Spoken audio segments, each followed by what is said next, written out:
If you're looking for the cheapest coins in Madden 23, head over to AOEAH.com. They are fast and reliable. And make sure to use code WOLF for 3% off. Link is in the description. Today I'm going to show you guys my favorite play to use in Madden 23. Since the meta is man defense, man blitzing and stuff like that, I run to this play religiously in regs. It's what's got me on high win streaks. The full scheme breakdown to this formation is in the members area because I use different plays from it. Before we get into it, make sure you drop a like, subscribe if you're new, become members. There's this scheme, tight offset, tight end, tray wide flex, the full dollar defense, which is the best defense in the game. It wins belts. If you watch the tournament, you'll see that dollar defense was the move. So make sure you learn it if you want to elevate your game today. Now the Wild Trio Week Saints offense. As far as personnel goes, now they don't have Marquise Brown them in the formation because they're injured, so they take them off, right? They try to keep the rosters updated, so you'll just have to put them back in there yourself. As far as like changing out Anderson, I guess you could change out Anderson. I'm gonna go ahead and just leave Moore. Okay, I'm gonna leave Moore there just so we can watch how this play plays out. Because that's how I was using it before. And the name of the play is the sticking up. Now I use this play against the man defenses, man blitzes, cover ones. I use it religiously. The reason I like using the Cardinals in regs is just because of D-Hop. He doesn't even have an ability. However, his route running is like 97 across the board, 90, 96, 97, 95, I think like that. But his short route running is what cooks everything. I'm telling you guys right now. So the sticking up right here. And then we can just do random cover one. And what I like to do here is I will bring Hopkins in. I'll motion him in. I'll streak the tight end. And then I'll take X and put him on a zig route. So it looks like this. Now, you can do whatever you want with the running back. You can block him if you want. However, if I were you, I would put him on a streak. Here's why. Putting him on a streak will ensure that there's no spy in the vicinity. The 3-rec hook will prioritize AY backwards. And you'll have your underneath routes coming wide open. Now, if they have outside leverage, meaning cover one defense in its base setting is over the top outside. So if they do manage to take down Hopkins, right, and he just jumps to the outside, then I know Moore is going to be wide open down on the right side of the field. So as we snap the ball, we're going to see here, wait, you'll see that D-Hop, just, girl, I'm telling you guys right now, D-Hop will cook most of these defenses, if not all of them. It just depends. If they do shade outside, if they reshade, chances are they could play it really well. But let's look at this in route over here. You'll see that we'll come in right here with Moore, and we also have this guy wide open. So this guy's beating the route. This guy's just cooking the route because that's what he does. And this is a play that's just brilliant. Okay, so against the cover one, it works. But what about the all-out man blitzes? I'm telling you guys, the all-out man blitzes, if not cover one, you can start blocking your running backs. What's cool about it? But let's go ahead and go to, where's man blitz? Man blitz right here. What do we have in here? Goal line. Bro, what?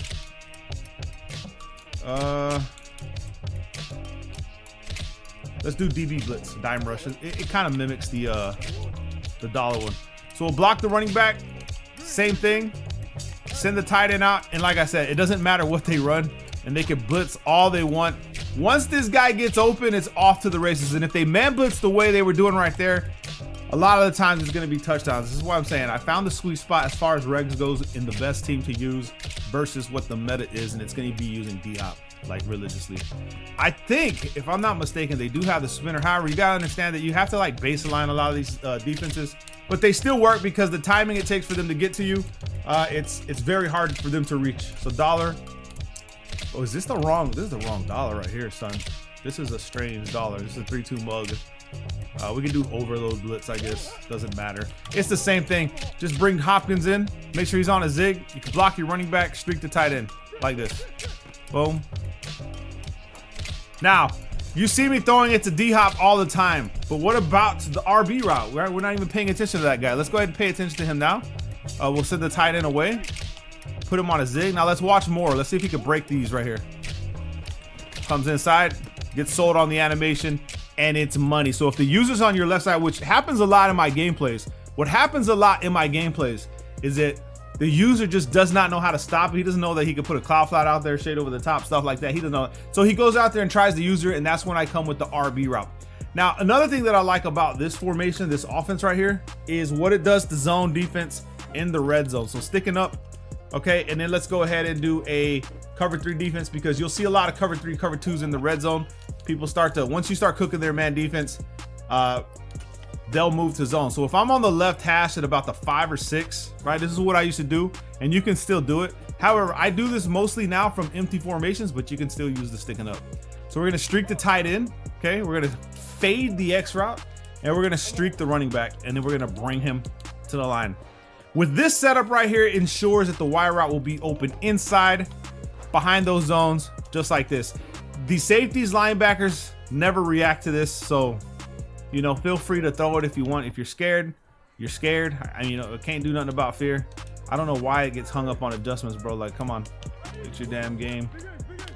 This isn't my fault. This is their fault. I hate when it gets hung up like that. You know what I mean? You're like you're in a groove, and then that happens again. Right here, right in between the zones, easy money. And it's not just that defense, son. Right? It's not that defense. Okay, it's cover 2.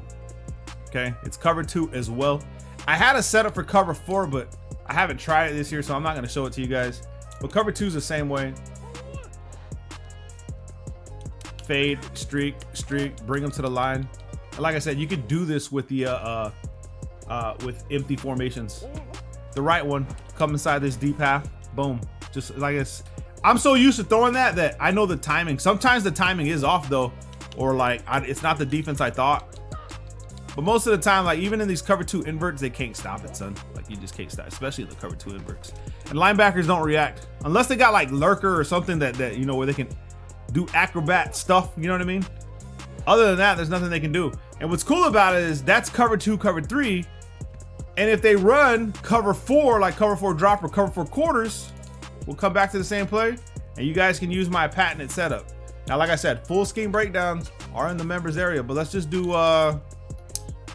cover 4 quarters from the big nickel over G. Okay, now if you try to use this setup right here, okay, pay attention.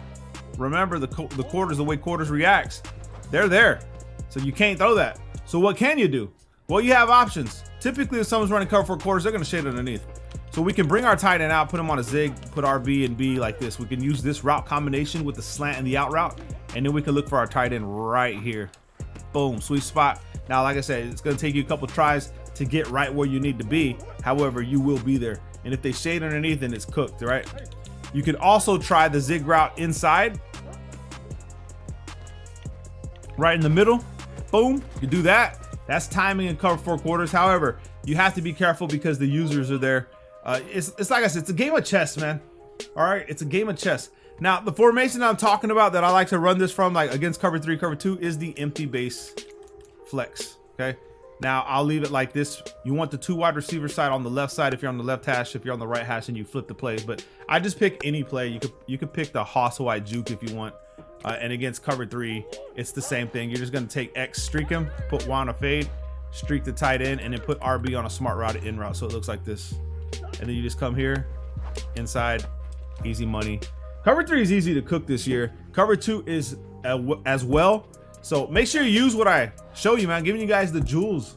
And if you want the full scheme breakdown of that Wild Trill week, I mean, it's in the members area, because there's another setup within that play that I didn't even show you guys that you can get from the members area. Drop a like. Love you guys, man. Peace.